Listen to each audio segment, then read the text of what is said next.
Türkiyənin dövlət himləri səsləndi. 8 Clint Dempsey və 18 Evski. Və milli komandamızın heyəti hal-hazırda ekranlarınızdadır. Gəlin heyət tanış olaq. Bir Kamran Ağayev var. Top qapı qarşısına ötürülür və qapçımız Kamran Ağayev Mandalovskinin zərbəsini dəf edir. İlk təhlükəli vəziyyət. Mərkəz müdafiəçilərimiz xüsusilə burada kobud səhvə yol verdilər. Milli komanda topu ələ keçirir. Qapıya doğru uzaqdan zərbə və Tinko var. Bu da millimizin cavabı. Vakif Cavadov uzaqdan qapıya doğru zərbə indirdi və Tim Kovart komandasını qoldan xilas edir. Fikir verin, çox təhlükəli bir zərbə. Düzdür, qapçı topu qaytararkən, dəf edərkən elə də əziyyət çəkmədi, ancaq hər halda təhlükəli bir vəziyyət oldu və hal-hazırda Azərbaycan futbolçuları topu küncdən zərbə ilə oyuna daxil edəcəklər.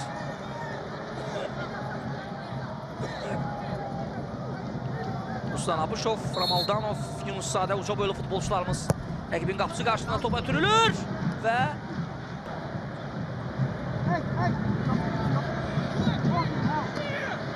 bəcərmə zərbəsini Mahir Şükürov və yaxud da Ruslan Abuşov yerinə yetirəcək. Hal-hazırda məhz bu iki təcrübəli futbolçumuz topun kənarında qarşılaşmanın 12-ci dəqiqə gedir. Tim Kovart canlı səddi, düzgün məsafədə zərbə istəyir. Təbii ki, yaxşı yerinə yetirmək olar. Kim vuracaq? Mahir Şükürov qapıya doğru zərbə vurur və top filə dəydi. Əla bir zərbə Mahir Şükürovdan. Milli komandamız hesabı aça bilərdi, onu bərəqə göstərə bilər. Milli komandamızın oyunçusuna. Hələ ki, o epizodda Maksim Medvedev'e bağışladı. Arkadan formasını takmıştı. Altidor'un Medvedev futbolcusu və Amerikalılar növbəti standart vəziyyəti yerinə yetirəcəklər. Qarşılaşmada 74-cü dəqiqə gedir.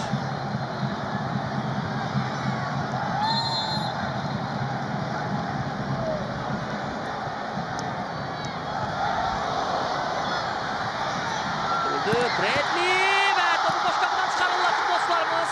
Təəssüf ki, bundan sonraki zərbənin qarşısını ala bilmədik. Bəli. İlk epizodda futbolçularımız topu Amerika-Azərbaycan görüşündə hesab 1-0 meydan sahiblərinin xeyrinədir.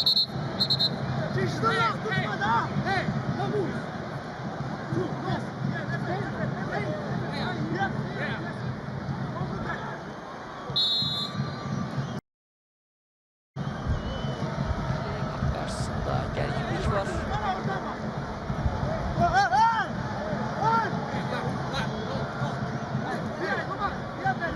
Güclü əsər hal-hazırda San Francisco'da.